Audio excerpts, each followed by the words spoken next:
Welcome, friends. This is Harshad Parekh inviting you to listen to some of my short writings on philosophy, religion, psychology, spirituality, education, Krishnamurti, and nature.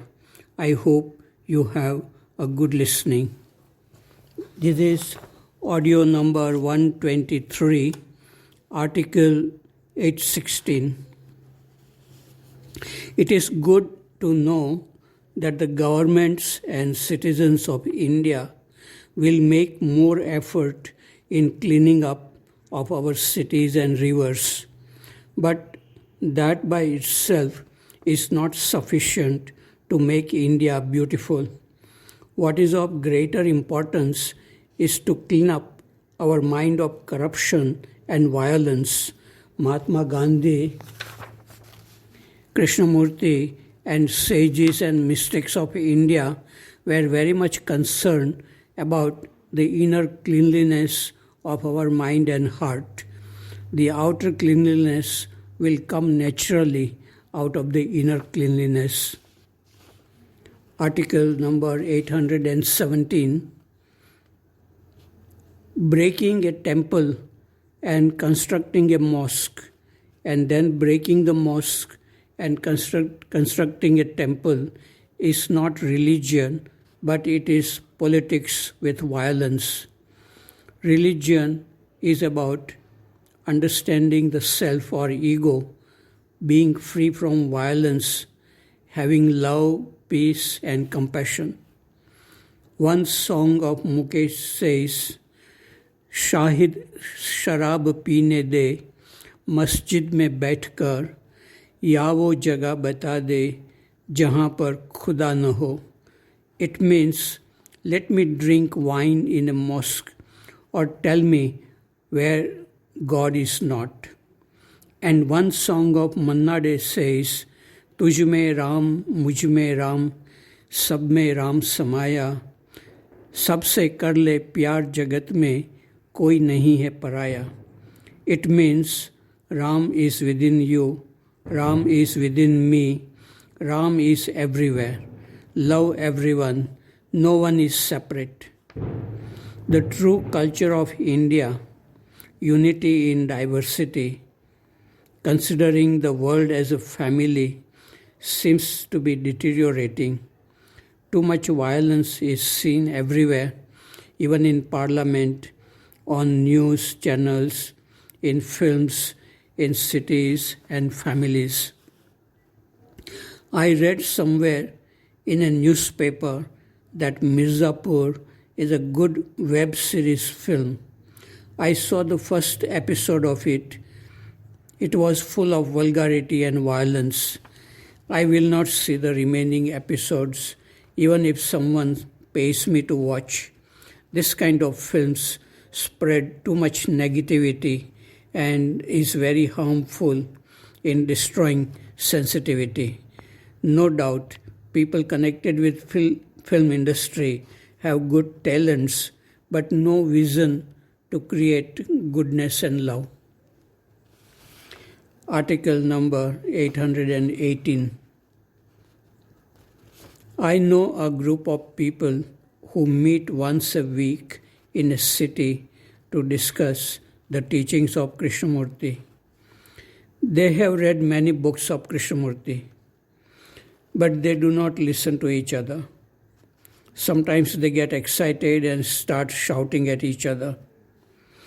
One of them invited me to join the group, but I do not enjoy that kind of discussions where they cannot listen and react fast intellectually. They promise that they would listen and will not speak fast and shout. We had a good discussion for more than 1 hour, and they thanked me for joining their group.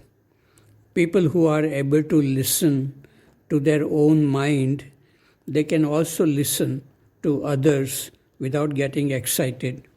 Spiritual teachers use words, but their message is non-verbal. They are pointing out something which needs to be seen with non-verbal awareness. In the absence of awareness, thoughts multiply and create confusion, and this can lead to restlessness and sleepless nights. Sometimes people meet to show off their knowledge and to win arguments by their sharp intellect. But true understanding is not through words and intellect. Some people understand very quickly if they are not so complicated with knowledge and intellect. Article number 819. I just completed reading this book, Many Lives, Many Masters, by Dr. Brian Weiss.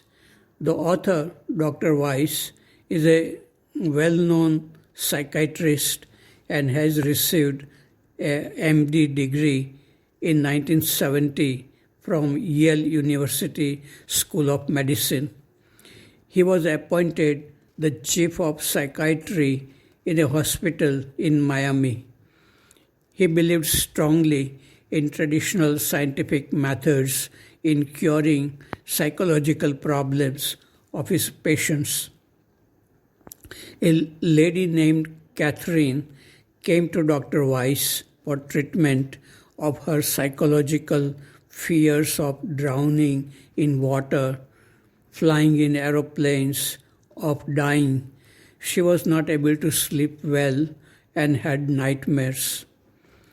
Dr. Weiss tried the traditional scientific methods in curing Catherine for 18 months, but these methods were not successful in curing Catherine. Then Dr. Weiss tried hypnosis. Under hypnosis, Catherine saw strange memories from her past lives. At that time, Dr. Weiss did not believe in the phenomenon of reincarnation. Dr. Weiss writes, quote, "There is far too much about the human mind that is beyond our comprehension." Perhaps under hypnosis, Catherine was able to focus in on the part of her subconscious mind that stored actual past life memories, or perhaps she had tapped into what the psychoanalyst Carl Jung termed the collective unconscious, the energy source that surrounds us and contains the memories of the entire human race. When Galileo discovered the moons of Jupiter, the astronomers of that time refused to accept or even to look at these satellites because the existence of these moons conflicted with their accepted beliefs. So it is now with psychiatrists and other therapists who refuse to examine and evaluate the considerable evidence being gathered about survival after bodily death and about past life memories. Their eyes stay tightly shut, unquote.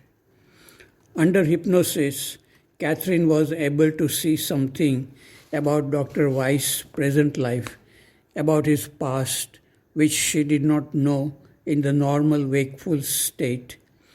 After many sessions of hypnosis, Catherine and Dr. Weiss both were learning about their deeper problems and became free from their problems in the present life.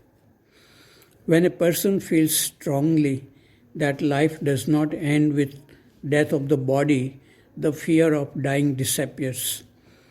The mystery of the process in Krishnamurti's life remains unexplained.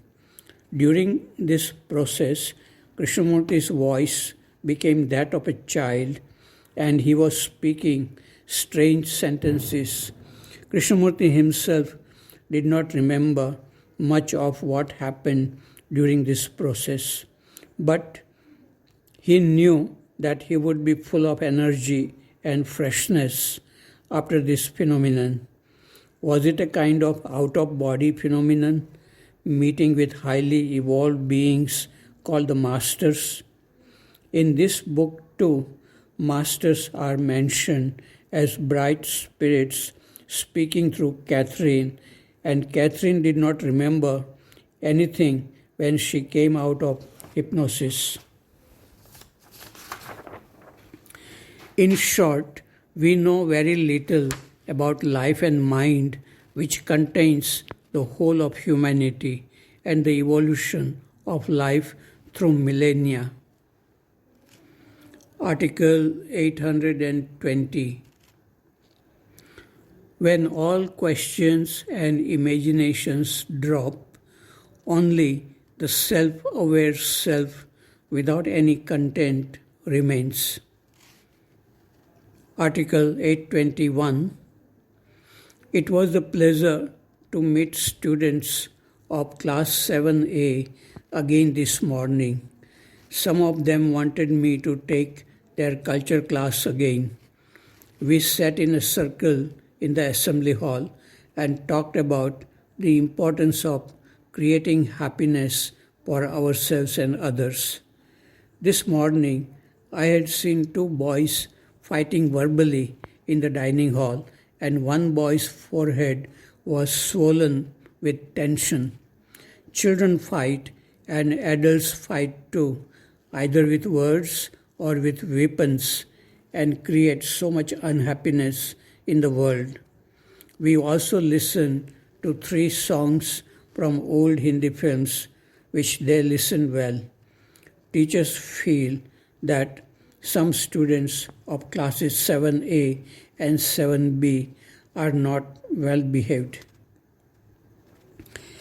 Article number 822. Reddish black ants are busy day and night, going in and coming out from underground for many days. Their main purpose seems to store food and reproduce themselves. They are not concerned about problems of humanity and destruction of the planet Earth. Human beings are busy creating problems for themselves and others. Then they keep busy in solving those problems, and in this process, they create new problems. Very few people can see this clearly and come out from the destructive cycle.